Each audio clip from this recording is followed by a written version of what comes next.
नमः भगवते वासुदेवाय। बोले जगन्नाथ स्वामी की जय। तो भक्तजनों, कल हमने जैमिनी ऋषि समझा रहे थे कि ब्रह्मा जी स्तुति करने के बाद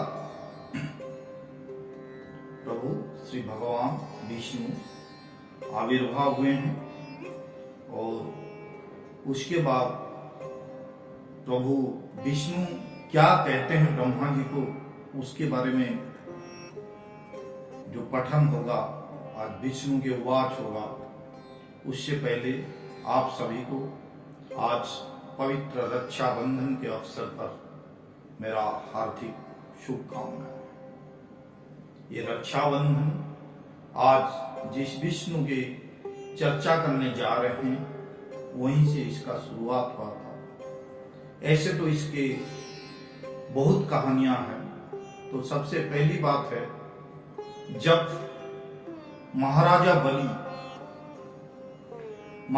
बलि के दान पुण्य देखते देवतागण सब भयभीत हो गए, तब उन्होंने विष्णु की शरण ली थी।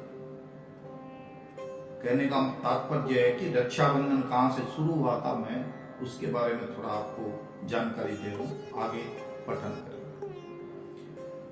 तो विष्णु के पास जब शरण लिए, विष्णु ने वामन रूप धारण करके महाराजा बलि का गर्भगंजन करने के लिए आके उनको 3 पात मतलब जमीन मांगे थे।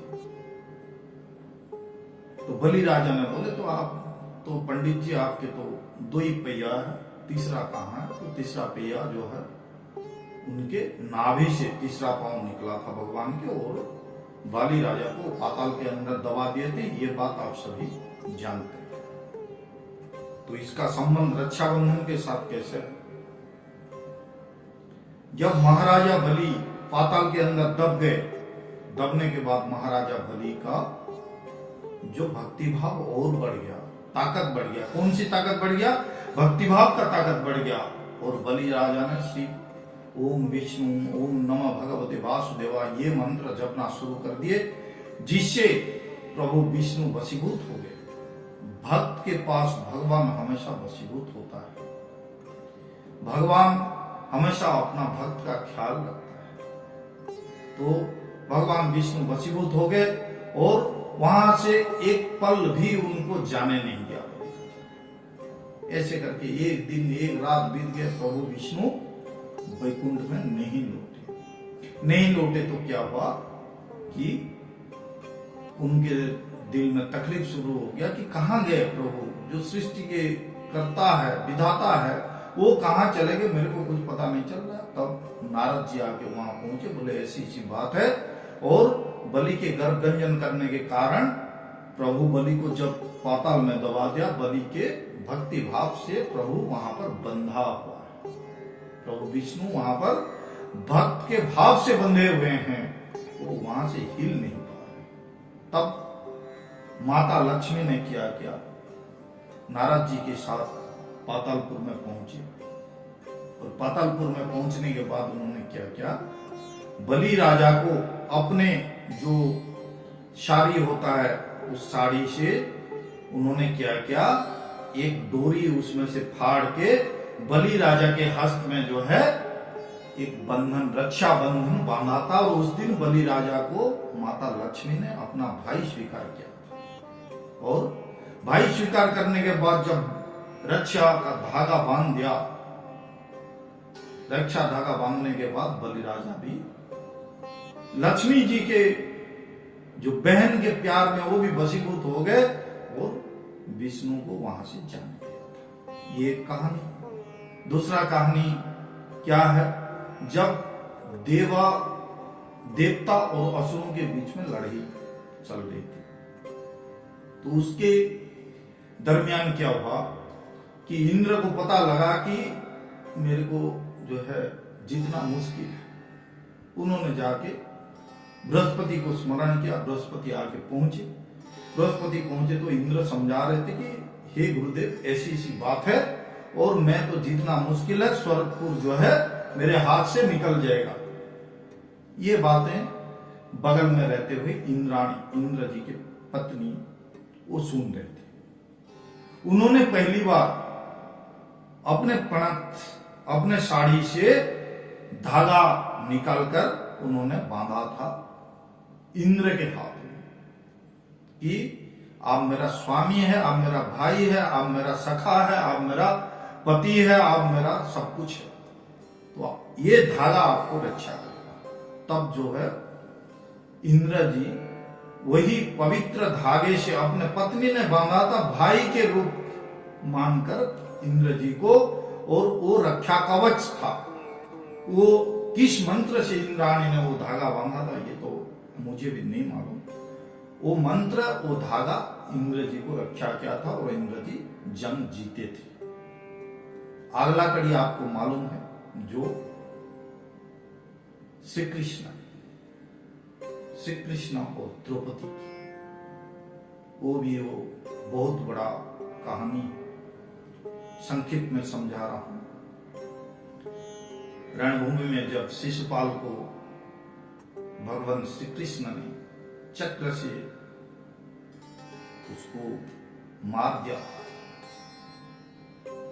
तो शिशुपाल को मारते समय वो इस लड़ाई में क्या हुआ था, श्री कृष्ण जी के उंगली वो कट गए थे।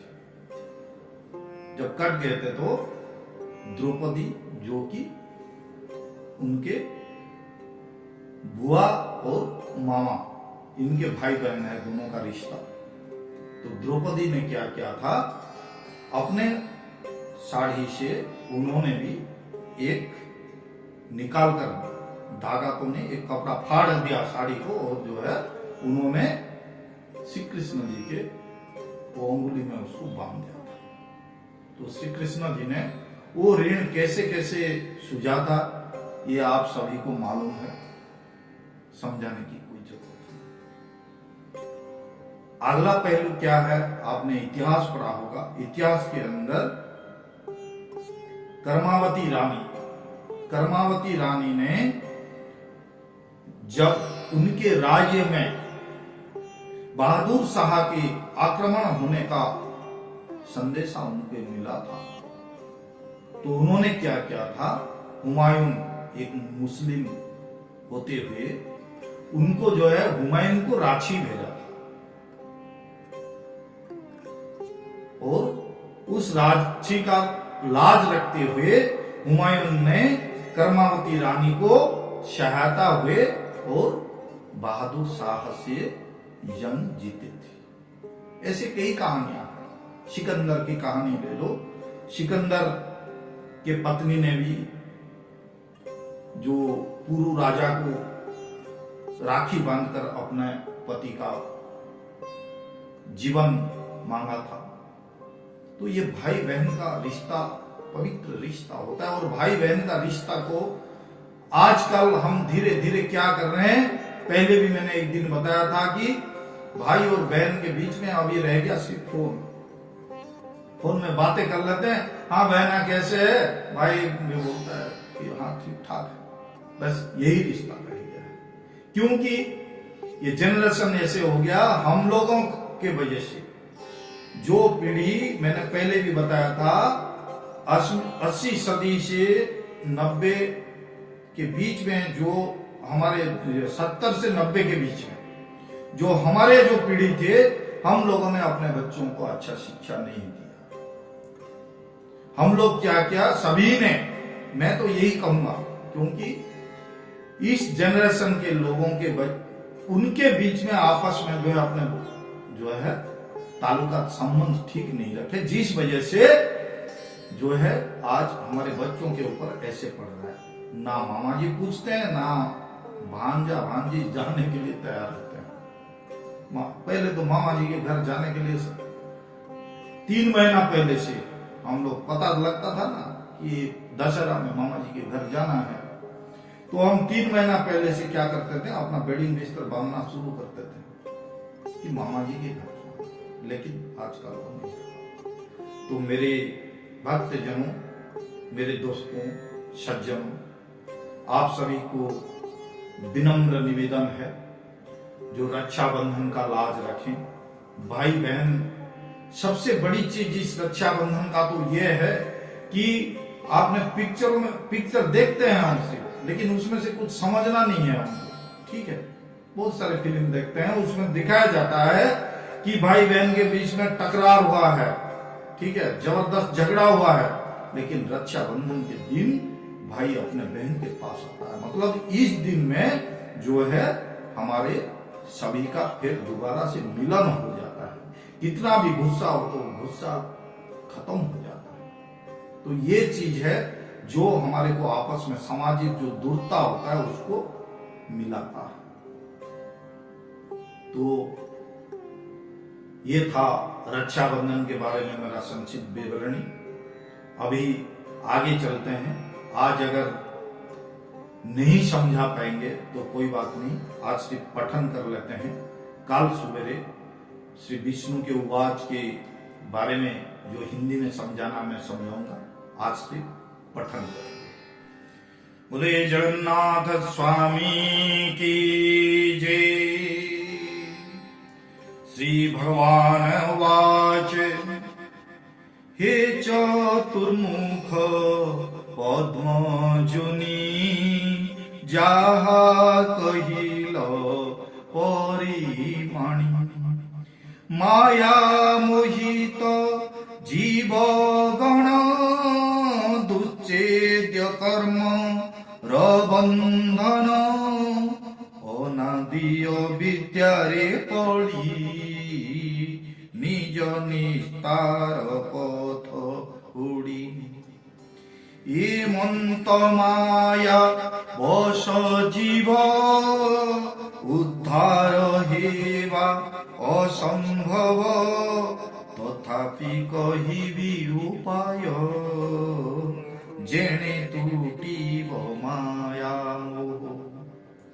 जनम मर नहिब निश्चय मुक्ति मिलिब जगते देखी मो स्वरूपे गंजी नहिबे भव कूपे तुम्बे मोहरे भिन्न नाही ए कथा कही बुझाई जही रे तुम्भ रुचि होई तही रे मोर रुचि ठाई एणे जे संदेह न कर हसी कहंती चक्रधर लवण समुद्रर तीरे महानदीर दक्षिण रे जो प्रदेश अछि रही पृथ्वी मध्य श्रेष्ठ सेही सकल तीर्थ फल पाई हे ब्रह्मा सुन मन दे पवित्र क्षेत्र स्थाने निवास करती जे जने पूर्व जन्मर पुण्य फल भोगंती तई सर्वकाल निश्चय बुद्धिमंत से अंते परम गति पाई मुठारे जार भक्ति नहीं पुण्य बल जान थाई तहिरे जन्म नही तार इबे हो सुन वेदवर एकांत कानन जानाम भुवनेश्वर शिवधाम सेठारु दक्षिण सागर पर्यंत पुण्यर संचार पदकु पद पुण्य फल निश्चय लभंती सकल সমুদ্র তীরে নীলাচল ভুবন পাবন মঙ্গল পৃথিবী মধ্যে গুপ্ত সেই তুমঙ্কু দুর্লভটই মোর মায়ারে আবৃত দিবে অসুরে অবিদিত মু সর্বসঙ্গ পরিহরি সচিদানন্দ দেহ ধরি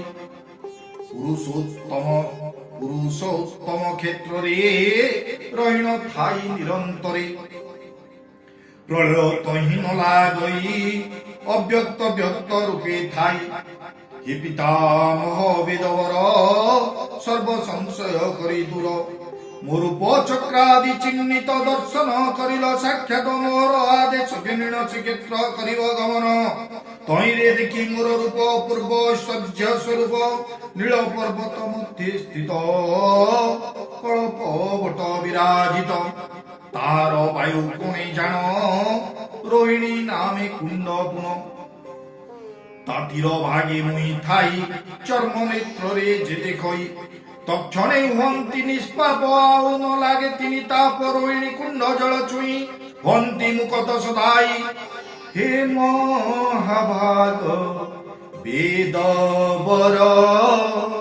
চঞ্চল মন স্থির কর পুরুষোত্তম ক্ষেত্রে যাই মোর পদ হৃদে ধ্যাই ক্ষেত্রর মহি মা দেখিব বৈকুণ্ঠ গতি কুল ভিব তুম্ভ স্তুতিরে হই তোষ কহিলি মার্গ উপদেশ তুম্ভঙ্কু করি নিমিত্ত সে ক্ষেত্র অত্যন্ত গুপত লোকলোচনে প্রকাশিব সংসার মুখ